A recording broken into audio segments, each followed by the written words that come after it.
மட்டிக்கினாரு ஒருத்தரு, இவரை காப்பாத்தணும் கத்துரு.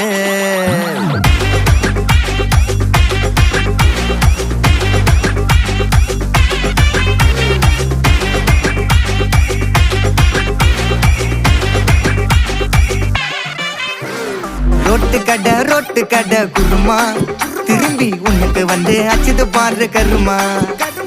வாஷிங் பவுடர் நிறுமா, கொஞ்சம் வாய சுவையும் பொத்துக்கிட்டு இருமா. ஓ நிலைமையத்தான் நினைச்சு சிரிமா. தக்காளி பிசிக்கி தொட்டு மொக்க வாங்கிட்டடா செவுத்த போய் நக்கு. ஐபிஎல் கப்பு நான் வாங்கி தரேன் லாலிபப்பு சப்பு. நீ சோத்தல தான் போடுறியா உப்பு. அப்போ இப்படி இருந்த நீ இப்போ இப்படி ஆயிட்ட, ரொம்ப மாசு காட்டின